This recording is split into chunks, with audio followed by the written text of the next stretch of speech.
التندرة هي منطقة عديمة الأشجار توجد في المناطق الباردة، ونجد معظمها في شمال الدائرة القطبية الشمالية أو على قمم الجبال. التندرة الألبية يتميز التندرة بمساحات شاسعة من الأرض الجرداء، وكميات من الصخور، ووجود بعض النباتات القصيرة كالطحالب والأشنات والعشب والشجيرات. درجات حرارة منخفضة ومناخ بارد للغاية، مستوى منخفض من التنوع الحيوي، بنية نباتية ضعيفة، قلة هطول الأمطار، وموسم قصير من النمو والتكاثر. تذبذبات سكانية. تنقسم التندرة إلى 3 أنواع نتحدث عنها في الفقرة التالية. أنواع التندرة: تندرة القطب الشمالي، تندرة المرتفعات، تندرة القطب الجنوبي. ما هي التايغا؟ تعد غابة التايغا أو الغابات الشمالية واحدة من المناطق الحيوية التي توجد فيها أكبر كتلة غابات على هذا الكوكب، وتتكون بالكامل تقريبا من الغابات الصنوبرية. يأتي اسمها من الكلمة الروسية تانغا، والتي تعني أرض العصير الصغيرة. يبلغ متوسط درجة حرارة مناخ التايغا 19 درجة مئوية في الصيف، و33 درجة مئوية على الأقل في الشتاء. بمعنى آخر أنه مناخ جليدي تسود فيه التربة الصقيعة. يبلغ متوسط هطول الأمطار 450 ملم في السنة. تقع التايغا في المناطق الباردة في شمال نصف الكرة الشمالي بالقرب من الدائرة القطبية الشمالية في شمال روسيا، بما في ذلك سيبيريا وأوروبا وكندا وألاسكا والولايات المتحدة الأمريكية. وتشكل منطقة بيولوجية وسيطة بين السهوب والتندرة في النصف الجنوبي من الكرة الأرضية. لا توجد تايغا، ولكن ما يعادل سيكون غابة مع جيران شبه القطبية.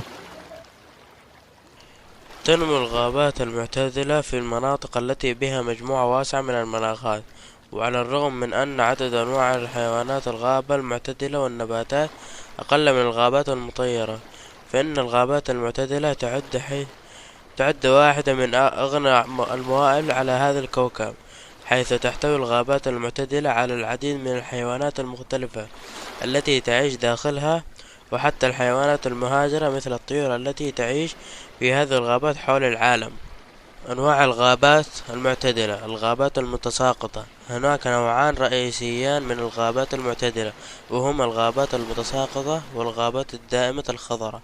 وقد تبدو الغابات المتساقطة خالية من الأماكن التي لا توجد فيها حياة في فصل الشتاء، عندما لا تكون هناك أوراق على الأشجار، ولكن في فصل الربيع فهذه الغابات تنبض بالحياة. وتتواجد الغابات المتساقطة في نصف الكرة الشمالية، وفي أجزاء من أوروبا واليابان وأمريكا الشمالية. الغابات دائمة الخضرة. أما الغابات دائمة الخضرة تختلف عن الغابات المتساقطة، لأن الأشجار لا تفقد أوراقها في الخريف. وترى هذه الغابات دائمة الخضرة في المناطق الدافئة في جنوب أوروبا وجنوب أفريقيا وأمريكا الجنوبية وأجزاء من جنوب أستراليا. وتميل الغابات الخضراء إلى الحصول على مجموعات متنوعة أكثر من الحياة البرية من الغابات المتساقطة. تعيش مجموعة واسعة من الحيوانات في هذه المناطق من الغابات المعتدلة حول العالم، بما في ذلك الثدييات والزواحف والطيور والعديد من أنواع الحشرات المختلفة. وتعد الغزلان والسناجب والخنازير البرية من أكثر الثدييات شيوعا في الغابات المتساقطة، إلى جانب الطيور التي تتعشش في الأشجار. وفي الغابات البعيدة شرقا يمكن العثور على البرمائيات مثل السمندل في فضلات الأوراق. وعادة ما يتم رصد الزواحف مثل السحالي في الكثير من الأشجار.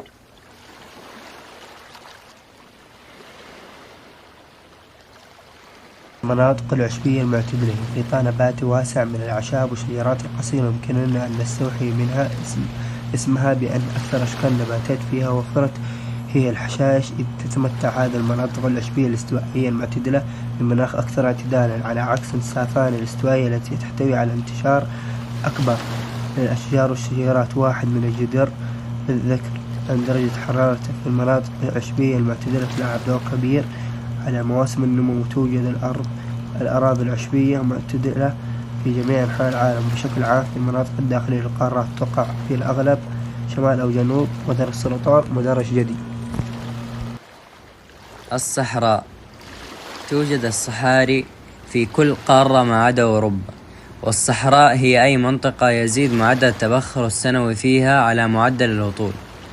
وقد تتخيل أن الصحراء مكان معزول مملوء بالكثبان الرملية، ولكن العديد من الصحاري لا ينطبق عليها هذا الوصف، فقد تكون موطنا لأنواع كثيرة من النباتات والحيوانات. السافانا هي نوع من النباتات التي تنمو في ظل ظروف مناخية جافة موسمية، وتتميز بنمو غطاء مفتوح من الأشجار فوق مجموعة من الأعشاب الطويلة، وتسمى هذه الأعشاب بطبقة الغطاء النباتي. وتوجد أكبر طبقة من السفانة في قارة إفريقيا وأمريكا الجنوبية وأستراليا والهند وميانمار وتايلاند ومدغشقر. تنخفض درجة الحرارة في تلك المناطق عن 64 درجة فهر النهاية، وهي مناطق جافة جدا بشكل عام، إلى أن موسم الأمطار فيها غزيرة، وتهطل فيها حوالي 20 إلى 50 بوصة من الأمطار في العام، وتتركز الأمطار في فترة حوالي 6 إلى 8 أشهر في العام، وتاليها فترة جفاف طويلة، وهذا يؤدي لحدوث حرائق. هي نوع من أنواع الغابات التي تتميز بمجال حيوي وبيئي، وتتمتع بمواسمها الجافة بفعل الرياح الموسمية، وتتساقط أوراق أشجارها خلال هذا الموسم، إذ يعتمد التساقط على شدة نقص الرطوبة. وتعد هذه الغابات أبسط من الغابات المطيرة، وعدد أشجارها أقل، وتحتوي على عدد أقل من النباتات العشبية المتسلقة. توجد الغابات الاستوائية الموسمية بين خطي العرض 10 و25 درجة، وغالبا ما توجد شمال وجنوب الغابات الاستوائية المطيرة في هذا العالم. أنواع من الغابات الاستوائية المطيرة تشمل عدة أنواع من الغابات الاستوائية المطيرة للمنطقة الأحيائية العامة. الأراضي المنخفضة الاستوائية دائمة الخضرة للغابات المطيرة، وهي الغابات التي تستقبل مياه الأمطار العالية لأكثر من 2000 ملم أو 80 بوصة سنويا على مدار العام. وتقع هذه الغابات حول خط الاستواء، مع أكبر المناطق في حوض الأمازون في أمريكا الجنوبية، وحوض الكونغو في وسط أفريقيا وإندونيسيا وغينيا الجديدة. المناخ: تقع معظم الغابات الاستوائية المطيرة حول وبالقرب من خط الاستواء، وبالتالي يوجد ما يسمى بالمناخ الاستوائي، والذي يتميز بثلاث معايير مناخية رئيسية، هي درجات الحرارة وهطول الأمطار وشدة مواسم الجفاف. ومن المعلومات الأخرى التي تؤثر على الغابات الاستوائية المطيرة هي تركيزات ثاني أكسيد الكربون والإشعاع الشمسي والنيتروجين الذي يتوافر بشكل عام. تتكون الأنماط المناخية من ارتفاع درجات الحرارة وكميات الأمطار السنوية، ومع ذلك فإن كثرة تغيرات وهطول الأمطار على مدار السنة سببت فيها المواسم الرطبة والجافة المتميزة.